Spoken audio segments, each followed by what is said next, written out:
everybody, welcome back to what very well may be the final game of the LTA Championship, as FlyQuest have had 2 dominant wins back-to-back. They are up 2-0, and Vivo Keyd Stars have to find the solution to this FlyQuest dominance. And we have heard some rumblings, especially from Trimby, about them having some secret champions. Well, guess what? Now is the time that you have to pull them out. Yeah. It is must-win games, every game from here on out for VKS. So let's see the creativity. Let's see what's been cooking.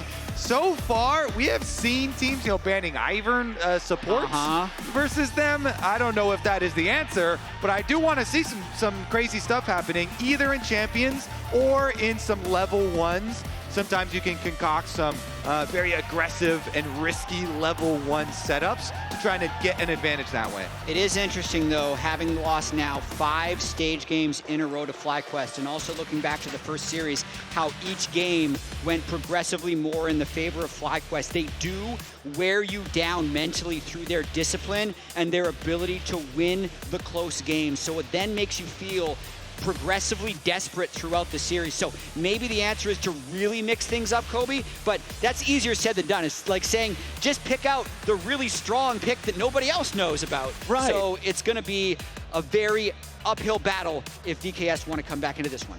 Yeah, I mean, honestly, I just think if you've lost 5 in a row, start doing some weird stuff. Yeah, let's see if FlyQuest continue to ban Aurora. I think that has been good to them.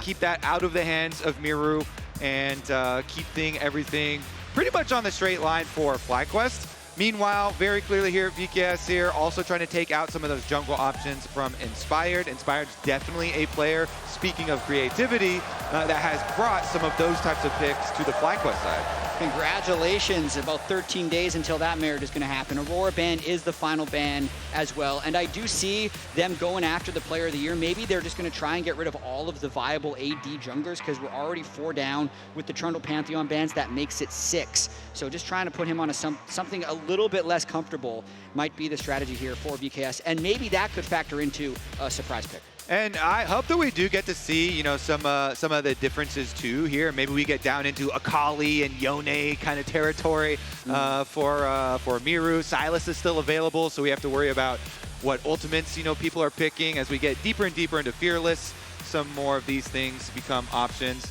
We're not that deep in Fearless yet, but you can also get stuff like Caitlyn Elise lanes, which are pretty fun. Definitely don't expect that to come out anytime early, though. All right, Yone, Gwen, Aurora, banned out by FlyQuest, VKS, Pantheon, Trundle, and Scion here in the first 3 bans.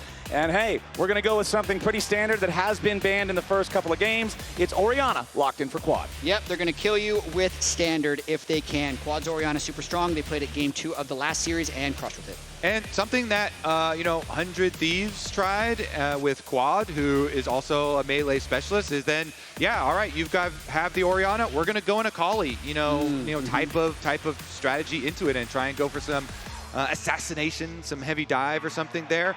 Nico has definitely been a really big one as far as setting up some of those dives, and there we go. Turn out the lights as well. We're getting a little into it. Yeah, that's the combo. Didn't catch it while it was happening, but Nico going unbanned is always kind of cause to first pick Nico. It's what happened in game 3 of the last series between FlyQuest and VKS, but they do give it through. That's how much they value the Orianna. And exactly why we kind of bring up, the Akali and these types of champions is you want to play these types of comps into mid laners that don't have dashes themselves. So Orianna is very good right now. It's a high priority mid laner, but it is not a high mobility mid laner. And so Nocturne and Nico can put a lot of pressure on the flash button of that champion, and as well side lanes. Yeah, banning so many AD junglers and then picking the Nocturne is good, but they pick it really early. It gives FlyQuest time to adapt. The Karma support is just when the lights go out, he's probably going to empower his E and have everyone scatter away. But I also do think, Kobe, that is a good angle for that Akali. Yeah, and plus the Karma support is one of the favored, answers into a Nico just for lane phase. Yeah. That and stuff like Bard and stuff is just really nice for the lane to be able to have poke for yourself. Maybe it will be an Ezreal to complement the Karma, or maybe VKS will ban it. I get what we wanted here, baby. Lock that in. We get the Mira Akali. Okay, Mira Akali locked in, and also the Renekton, I think, for Bwipo makes a lot of sense here. You see the Scion ban on the other side. That lets you know, hey, they're banning out strong blind pick top laners. They're probably going to save 5th pick for the top lane counter, so you might as well pick a strong blind pick that's still available. They'll go with the Renekton nice and early. Yeah, I mean, honestly, even though FlyQuest feel pretty confident at the moment, this is at least the type of attack that I like to see coming out of draft from VKS. So let's see what they do want to also protection ban. This Sejuani is a very good pairing with that Renekton that you mentioned, Flowers. So trying to take down some of the possible 2v2 on top side. And it's just such a powerful pick for Inspired. He seems to carry on Sejuani more than any jungler that I've basically ever seen. Plus, when there is this Nocturne Akali Nico, you're really trying to give a lot of baseline either durability or evasiveness to any pick. So that's what the Karma's gonna help with. That's why I feel like the Renekton, where Bwipo will always go Steric Gauge, second item, it's gonna be really difficult, even if you're Nocturne Akali and Nicoing onto him, to get the clean one-shot before FlyQuest can retaliate. So I'm a little surprised that we don't see an Ezreal ban, because I think that's gonna be a really strong pick for Masu if he wants it, but they're really focused on pushing Inspired back on his 80 champion picks. That's 4 80 jungler bans thrown out and a jungle takeaway by Vivo Keyd Stars. What will our last ban be here from FlyQuest? Jax, the first one, wanting to remove that pick that will eventually outscale the Renekton and become a problem in the side lane. Powerful side laners are also such a problem with Nocturne on the team because he does so well at shadowing them, assisting them, making fights unfair. But we're also just going to remove the Ornn, the big team fighter. It's very hard to stop or play around the Ornn horn when the lights are out, so banning that away makes a lot of sense. Exactly. You know, you get one kind of lane ban with the Jax and one kind of team ban here with the Ornn, because that Ornn horn really does complement a lot of the dive and assassination potential of what VKS are showing. So do like those two there. Let's see about it. The answer again will just be the classic, as you say. Okay. The Gnar into the Renekton. Now Inspired, what you got for us? Yeah, Gnar's been slightly buffed fairly recently, but he's been heavily deprioritized because a lot of top laners thought he was too weak. But especially when there are double top lane bans against a blind pick Renekton, I think that's a good choice for them to have some balanced damage. And now, I mean, what is Inspired? Lee Sin's still available. But he also has the option of just going tank the Sejuani clone in a sense with just Skarner, making sure they can be front to back, and that's giving them that baseline durability on as many champions as they want to avoid the dive of Vivo. Hey, come on now, he's not a Sejuani clone. He's his own strong, independent Scorpion. He doesn't need Sejuani. Yeah, nice rework, shiny new champion. Yeah, come on now. Okay, listen. I understand I'm with the Skarner man, but in terms of the slot it fulfills on the team, they're the same. I'm not going to stand for this. This is slander. But that Ezreal that we talked about earlier, being a slippery target that's hard to assassinate, that's going to be locked in for Masu. Yeah, as soon as you see the Karma, you know, super early on too, you're thinking about the double poke lanes. And the Skarner does also have the benefit of being able to do like multi-target peel of melee champions. Yeah. So we'll see if FlyQuest can keep their comp very standard. They don't have an 80 carry. I know he's hovering the eye for him. It's a for fun. He's still taunting people. He is. Trying to mind game. Okay, so Jin, yeah, that's the clear follow-up to all of this like long range, over the top stuff that VKS are showing here. Now, your patented question, Flowers, of which side are you favoring? I do favor the stability of FlyQuest, and this one is looking like a really straightforward for them to play if they can just keep the front to back nice for them. But VKS, this is literally what I asked for. I asked for them to do this, and they deliver. So, you know, I kind of got to hope that it's going to work. The burden of execution is absolutely on Vivo Keyd Stars because FlyQuest has the low engage, safe scaling comp where you need to play with a lot of discipline. I will say though, if FlyQuest take a fight early and lose it in a big way, they won't have the durability or the gold to withstand the dives. So VKS need to play an explosive game, and the onus is on them to make something happen. We know how disciplined FlyQuest can be, because if this is on FlyQuest terms, this is a 0 kill to 0 kill game, 18 minutes into the game, and the first actual fight will happen in Otacon. I really hope we get more than a 0-0 kill. That's just what FlyQuest has drafted. You show them a dive comp with Nico, Nocturne, Akali that early, and FlyQuest is going to draft to absorb it. Well, they're going to have to play aggressive. They're going to have to play in the face of FlyQuest if Vivo Keyd Stars wants to have a chance to keep this series going.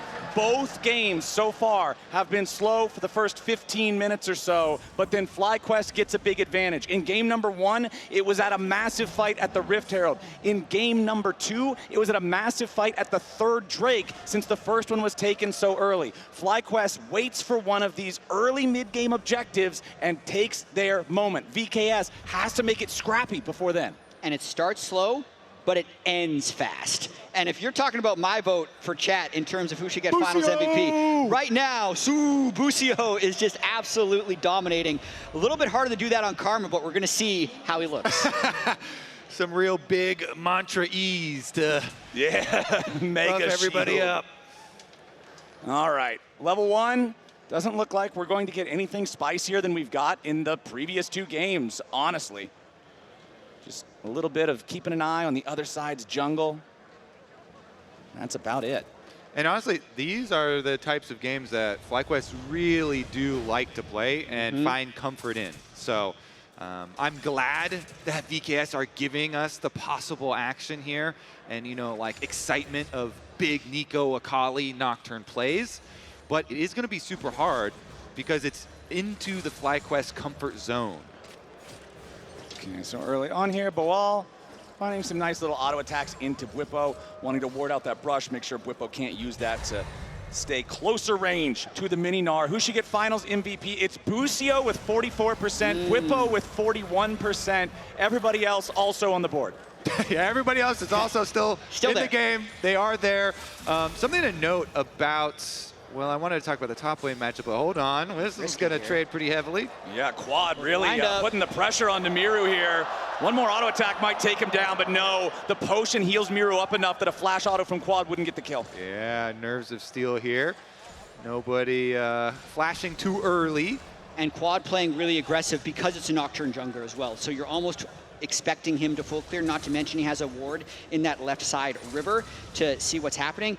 If there is a way that VKS can start to get an early advantage, it would be through some really aggressive Akali play or through some Gnar versus Renekton top, but Quad is really on point getting these first few waves in. Doing a good job ducking behind those minions as well to avoid the shuriken flip. The damage from that thing is absolutely huge. So as long as you're avoiding those, Miru's never going to find those explosive trades that can really put the pressure on. And so I did want to touch a little bit on Bwipo's Renekton because I did a special interview with him where we put out some content specifically about Renekton and how to lane with this champion. And we talked to him about 30 minutes. But the mid lane is just more exciting. Yeah, Quad just continues to force Miru down to no HP. This guy still sitting on about 100. He's out of potions. He only has his Doran shield and natural regeneration. Nocturne? I mean, his ward ran out and Quad wants to get this next wave and he's low on mana. Nocturne's there in the darkness. Chance.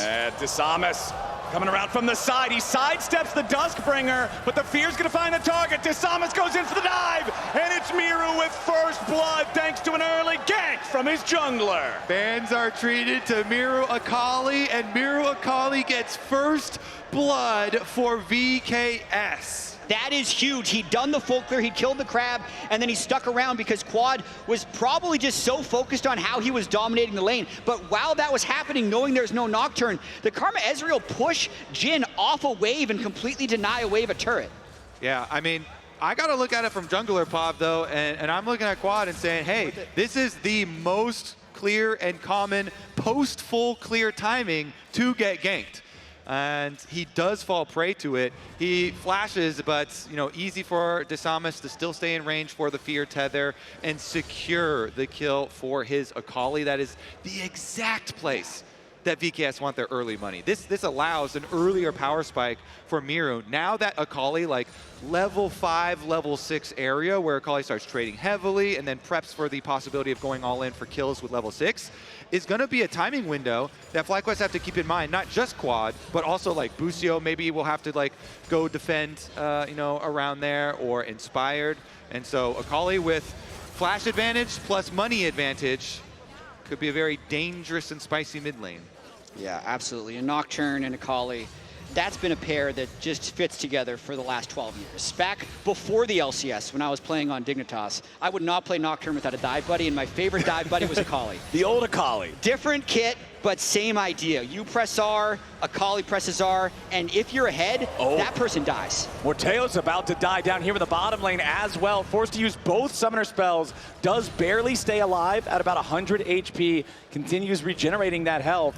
But this is the pressure of the Ezreal and Karma duo. This is what Busio and Masu have drafted, not just to survive the team fights, but to make sure that this bottom lane is pure misery for VKS. Yeah, just pelting them with poke damage over and over and over again. And that's a lot of minions, Flowers. A lot of minions that Morteos only gets to see from a long way away. He can almost tell what they are. Just about to get back there now within experience range. We'll pick up the last couple of them, but it is a couple hundred gold advantage over for the side of the FlyQuest bot lane. And I actually wonder how much FlyQuest is going to be starting objectives early, knowing that the Akali already has one kill. And I feel like the only way this game gets out of control is if the Akali Nocturne can clean up a fight early. So there's a chance they're just trying to keep waves pushed and delay the taking of these objectives as long as possible. Because you know Vivo Keyd Stars wants to start the Dragon Soul timer early and also get these fights. So everyone's kind of collecting in River now. Oh man, VKS grouped up, ready to maintain control over this Scuttle Crab. Desamas might just grab level 6 off of the Crab, and he does. Immediately engages with a Paranoia flash over the wall. Is not good enough. VKS, their assassins coming to life and taking the early lead. Nice play for them. They got the level 6 early for Desamas. They got the Scuttle Crab, so Nocturne can follow that flash from Busio. Fires off the ultimate. They secure the kill. They already also, we kept on hyping up this mid lane advantage with the Akali being ready with the ultimate and no flash there being on quad. So it was already gonna be risky for FlyQuest to move in. I think it's just very good here for VKS to just pull the trigger, close the trap shut, get their kill onto Busio in addition to his flash. And it's nice to see, as you mentioned, Kobe, Vivo Keyd Stars willing to pull the trigger because it's the only way that they can advance this game. But I do actually think it's fairly uncharacteristic by FlyQuest. That is a fairly known timing. First Crab after second full clear, jungle will be 6, and they're in River. They're gonna go for you as soon as that thing goes down, and they'd already started backing away. So nice job by VKS, but both the early gank that Quad died to after a full clear timing, where he probably would normally base in TP if he's playing safe, and not feeling the confidence of being 2-0 up, 1 game away from the LTA Championship. I think those are 2 mistakes I'm not used to FlyQuest making. Inspired level 6. Maybe looking for a play up here topside, but no, the wave is just going to shove into Boal. He's all the way up underneath the turret. Even though he just turned back into mini, it's still a pretty risky gambit to go for. But the grubs are spawning now as we click 8 minutes. Busio just walking right into the brush. You should not be there, but VKS are happy to punish. I love this too, is the early communication. You can see it in the pings from VKS. As soon as they were walking up river there, Busio and Masu, they passed the control ward in the Dragon Pit that gave vision to VKS, and VKS are like, this is perfect. They're walking right into our trap. Once again, they close their trap, they get their kill. Nocturne now with 2 kills to his name. For Desamas Inspired though. Inspired looking for the Ishtal's impact. He only finds Trimby, and he only gets the impale onto Trimby and his clone. That was not a value ulti out of the Skarner. FlyQuest just looked completely lost here in the early game. Yeah, I mean, you can tell the idea, the call is, hey, there is no flash on this Nico, so let's try and punish it, but just not coordinated there and not going to be able to have the damage. But this is exactly where Vivo Keyd Stars want to be in this game. They're ahead of the tempo of the game right now, and FlyQuest is trying to get it back. I mean, even that early gank by Inspired, burning the ultimate and spending the tempo on that gank, isn't the exact game plan of them wanting to stall this out as long as possible, and now they might be looking for something onto Bwipo. Yeah, Desamas is sitting perfectly out of the vision of that control ward in the pixel brush, but now Morteos and Trimby are going to step forward. Desamas throwing the Dustbringer over the wall. Bwipo pops an early Dominus to try to clear out the wave and build up some fury. Gets the stun onto Desamas, but it's Boal who tanks the turret. Bwipo is assassinated, and VKS won't lose a man. 4 kills already before 10 minutes. Do not sleep on the #1 seed from the South. They already eliminated 100 Thieves, and they are not done with this series yet. Teleports back out to answer. It is Akali over to mid lane to catch that wave. Quad up to top side to catch his wave as well. and FlyQuest need to go into damage control mode at the moment, because VKS are snowballing effectively in the areas that they do need to. They're divers, they're Akali, they're Nocturne here, really accruing some nice gold for themselves. And Bwipo, trying to ult and go back in there for the wave. VKS just continue on with the play. We'll see about this. It's an attempted, takeover of red buff side, but VKS pings are over to defend this red buff attempt from Inspired.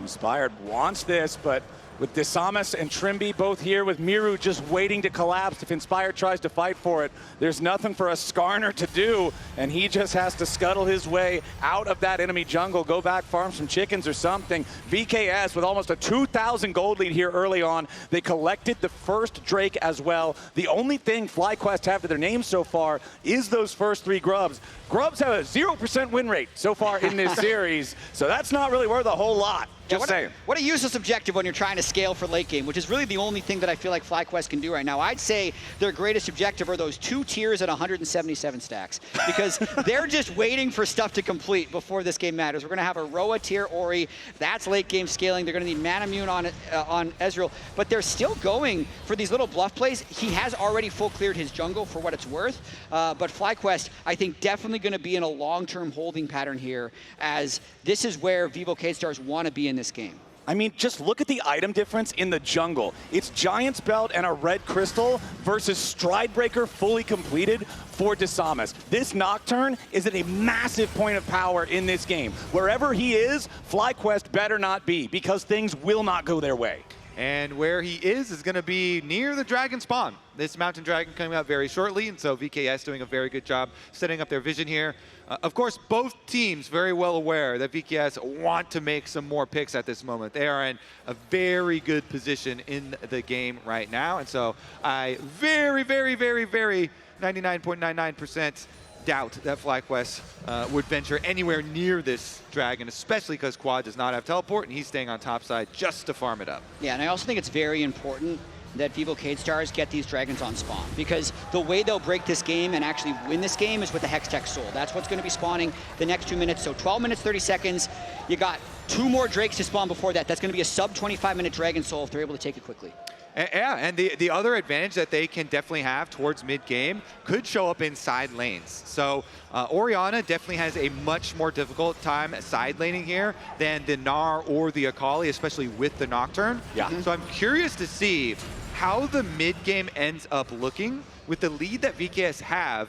You have to assume that they will be able to open up these side lanes and continue to kind of rinse and repeat here with like Nico plays that get a little crafty. 4, 5, 6, Oh, 7. he flashes forward for the Pop Blossom. Miru dives in right after. Quad's got to know there's no way home except in a body bag. Miru makes it 5-0 VKS. Yeah, I guess, sorry, instant payoff on that. Side lane, it's really hard for Orianna. You get a Nico play down mid lane, and they just, again, go for the instant kill. So much so that Quad was like, well, I'm dead. I guess I'll try and get some minions. I mean, also, I love what Trimby did there. If you're going to pull off the minion trick, be the front minion, because then you're not, like, the whole count the minions. He can't count the back ones immediately, and he gets caught off guard. Yeah, this ulti from Inspired, these ultis are uninspiring. They are not accomplishing much of anything. Solo ulting an Akali when nobody else is nearby to follow it up. Miru just shuriken flips back over the wall. You're not even forcing a summoner spell there. Potentially, I feel like he ulted for the Heartsteel stack. It's the only way he's getting one. He got 17 health. Well, that's better than 0 health. They're not winning any fights. Flowers, he was talking about the tier stacks being an objective, so why can't the Heartsteel stack? I don't know if either of these count as objectives, gentlemen. We do, however, have an objective coming up here in about 45 seconds. It is the Rift Herald, and this could be another big thing for VKS to secure to continue pushing the pace of this game, to continue suffocating FlyQuest and not allowing them to scale up and become this defensive unit that can withstand their dive. I mean, every objective belongs to VKS, in my opinion, until the soul fight, unless they overstep or make a big mistake. The biggest thing that I think FlyQuest would hope happens is that VKS commits 5 people so they can get a turret. Like, any way that FlyQuest can try and freeze this gold lead or shrink it 2,500 will become a less relative gold deficit if they keep it at 2,500 as the game ends up generating more gold. So that's really where they are right now. This early game has been incredibly one-sided in the favor of Vivo Keyd Stars. Okay, Busio and Masu just got to be so careful going towards any of these brushes. Busio's karma is so squishy. We've seen what happens if he's not respectful of the fog of war. If he walks into a situation where they're just waiting for him, Disamas going to back away a little bit here. The Herald has spawned. Masu, Busio, Inspired, Whippo, everybody nearby here. Quad is on the other side of the map. He does have his TP. He does have level 11, ready to join if a team fight breaks out. But that team fight is in such heavy favor of VKS. FlyQuest would have to find an amazing engage to have any kind of a chance, and Disamas is just going to start up this Herald all on his own. Yeah, you could tell they really wanted to go for a pick, and they're chunking down Masu in mid lane, but FlyQuest are not going to bite on this one. They have been punished too many times, and so they have made the call. Know what? We are not going to give you any more kills. Yeah. I mean, I still actually feel like in this state of the game, I'd rather be the side of Vivo Keyd Stars, mainly because the Dragon Soul is so fast. So 16 minutes now, 1 minute 20 seconds till the next Drake. That's going to put that around 17 minutes. That's a sub 23-minute Soul, and I don't feel like the Orianna and Ezreal will be online by that time. I will say credit to Masu. He's really trying to play on the edge in this game. He's being very aggressive in his mid lane 2v2s, trying to make sure he's getting every CS and denying the Jhin as much as possible, because they are in a dire situation. He needs to be strong enough by the time these soul fights come around. A miracle Ezreal 1v5 is kind of what you're saying? It's what it feels like Masu's hoping to do later. He's the most aggressive player on their team right now. And they do... Oh. Miru jumping could be a trap. Quad could be in some danger. The shockwave to try to pull him out, but Miru immediately jumps back away, disengages as Inspired tried to go for the Ishtal impact into the Impale. But again, it's another ulti and another whiff from Inspired. And you want to look at a lot of the cooldowns for FlyQuest that are going to contribute to durability. So there's a lot of burst damage, of course, on VKS, and they'll have a lot of offensive power. But once grouped up, FlyQuest want to try and use that extra safety that they have, and they're moving together as a unit. You know, they're the ones with the redemption that is finished. Nico, pretty much always, you got to go for Proto Belt so you can get your Miracle engaged. But Busio wants to add that extra shield, plus the extra, redemption heal, and they work behind their very beefy front line here. I mean, at the very least, FlyQuest is looking for a bit of a contest there. If you do count the items, there's not 2 full core items on anyone from Vivo Keyd Stars, so they might think that this is fightable.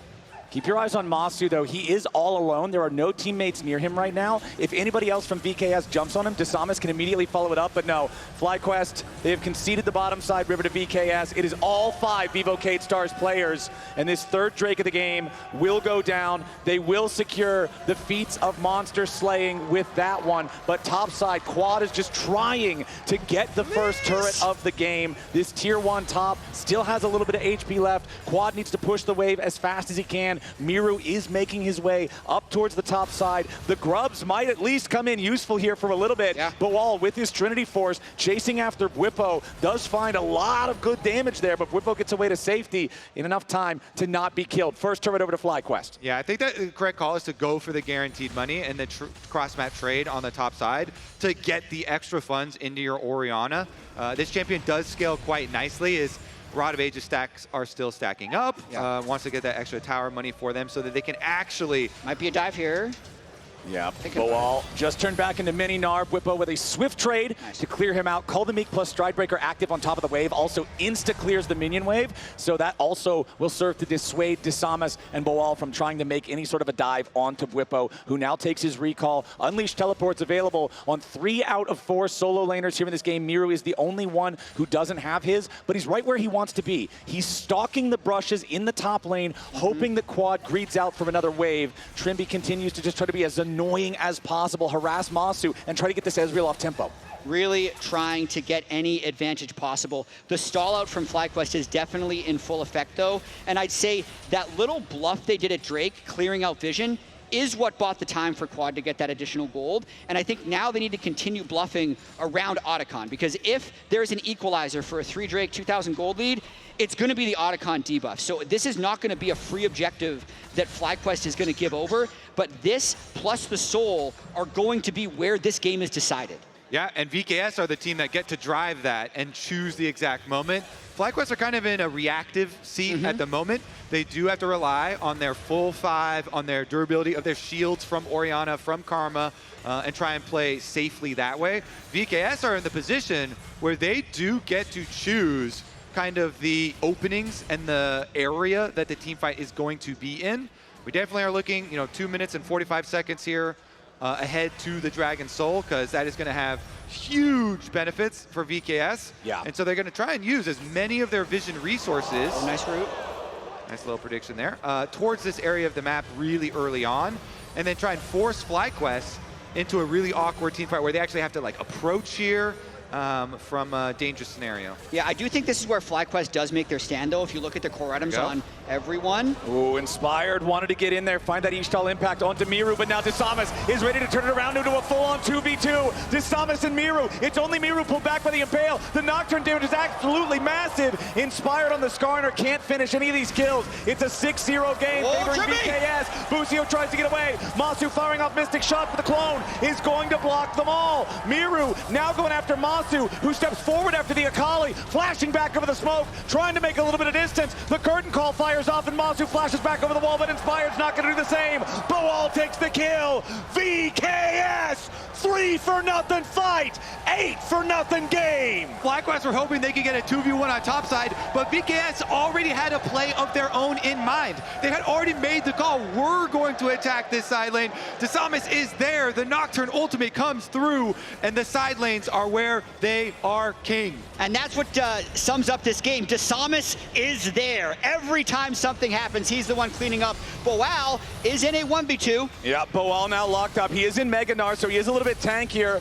Masu and Bwipo chasing after the Gnar, but now with the TP coming in.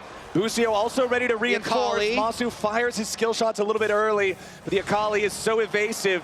Miru shows up, keeps his ally protected, tries to juke him out there a little bit.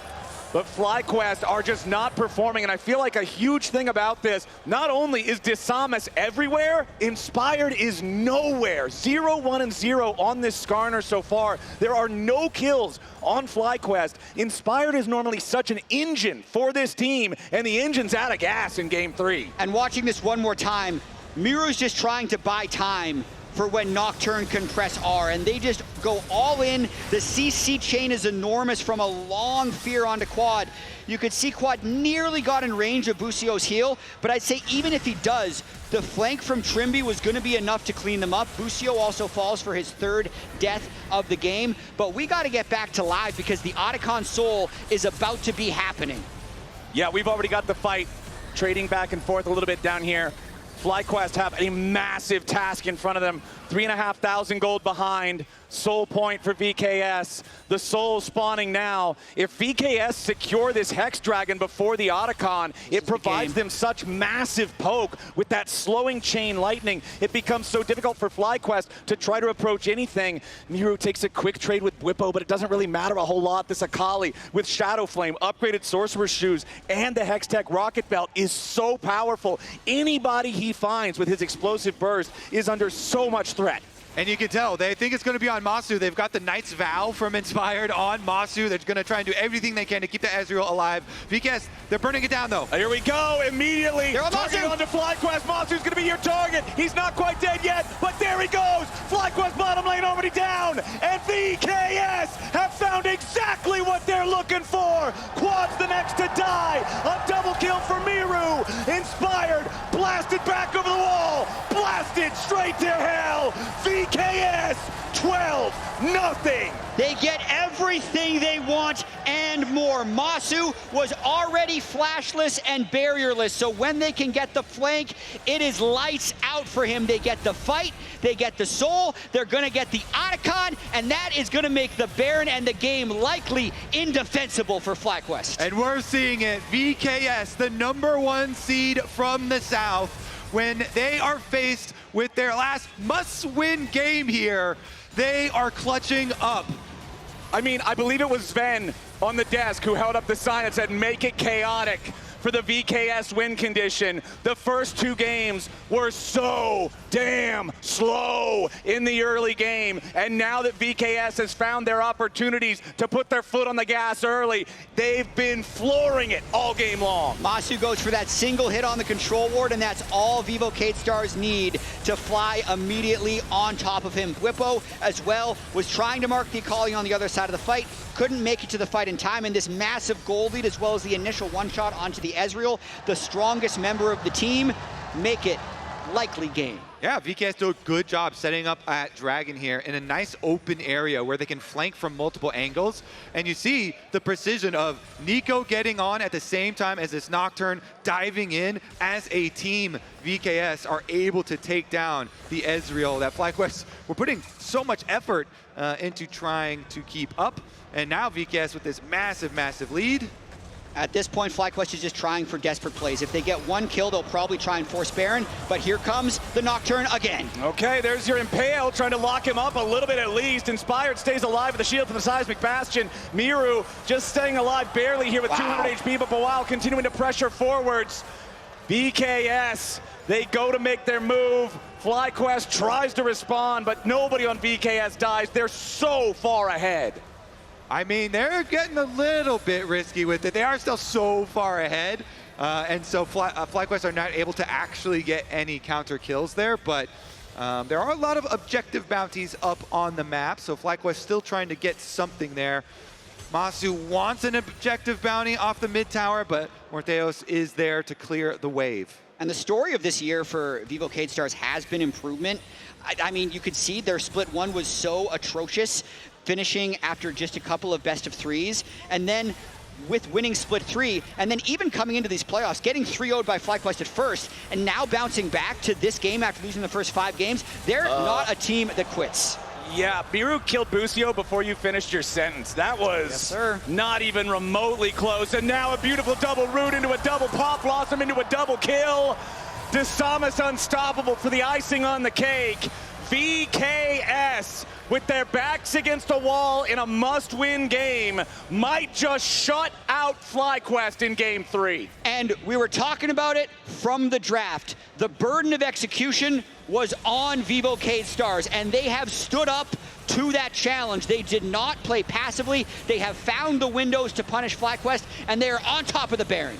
Trimby targeted here by Bwipo. The shutdown goes over to the FlyQuest top laner. At 27 minutes into the game, FlyQuest get their first kill. They're on the board. I mean, FlyQuest have come back from some pretty deep deficits themselves. I will say this is also with a Hex Dragon Soul, which is a very powerful soul, but FlyQuest still looking for some angles for themselves. Bwipo does get them on the board. They got their 1 kill. Ooh, level 16 for Desamas here on the Nocturne. Extra range, lower cooldown, that ulti even more of a threat. You can see that he's got his Sterix gauge as well, working on that 3rd completed item. The Jhin, the only advantage that FlyQuest had for so long was Masu's power farming that we were talking about earlier, but now Morteos, 1-0 and 8 on the Jhin. Infinity Edge completed alongside the Collector and Rapid Fire. The Collector Rapid Fire Jhin, yeah, he does a little bit of damage, but he's kind of like a mosquito. Infinity Edge is where he upgrades to like a high caliber mosquito. He still doesn't do the damage of a hyper carry, but he does a lot more than he did. Mosquitoes are one of the deadliest insects on the planet, for what it's worth. Yeah, they're really nasty. Yeah. Like, I don't want to deal with them. I wouldn't want to deal with Infinity Edge Jhin either. And Kobe, I like your point here about FlyQuest coming back for more, because logically this game is toast. Oh, there we go. Speaking of toast, it looks like FlyQuest is also that once again. Inspired Trimby's though, dead again. Turning it around onto Trimby. He'll at least make it a 1-for-1 with himself. Desamas continuing to try to go forward. The root onto Masu doesn't hit, but the curtain call does. That mosquito's biting. It's a double kill for Morteos. All right, they should go on over to the Baron. FlyQuest have no smite. Inspired is also down. So that should be Baron for VKS, and that is the tool that these types of comps can really use to actually close the door, take a bunch of these towers that are still standing on the map. And it's likely going to be Baron 50 seconds or 40 seconds before the Elder Dragon spawn. You mentioned, like, my brain is saying this game's completely over, but FlyQuest does have an aura, right? They've won 80% of their games domestically. They have come back from massive deficits. I feel like any other team in the LTA like, we're already heading off to game 4, but FlyQuest, you never quite know if you've beaten them until the Nexus falls. I don't know, man. I'm about to call this one. It's looking pretty flatline. Trust me, 99 times out of 100, I feel like it's over. VKS has truly arrived here for the finals in game number 3. 2,500 gold lead in mid, 2,500 gold lead in bot, 2,000 gold lead at support, 3,500 gold lead for Desamas in the jungle, up against the player of the year, making this look easy in the Nocturne versus Skarner matchup. As FlyQuest, they know that Elder is their last chance. The great equalizer is the only way to come back into the game. Desamas tries to fly in. FlyQuest is separated. Inspired only locks up the enemy jungler as Whippo tries to duel with Miro. Shockwave! 3-man shockwave, but it's not enough. Not when you're this far behind. Pop Blossom ready to follow it up. FlyQuest, try as they might, say goodnight. It's an ace for nothing. VKS. The Vivo Keyd Stars are gonna push us to a game 4 in this series. They stand up and they're gonna take this one.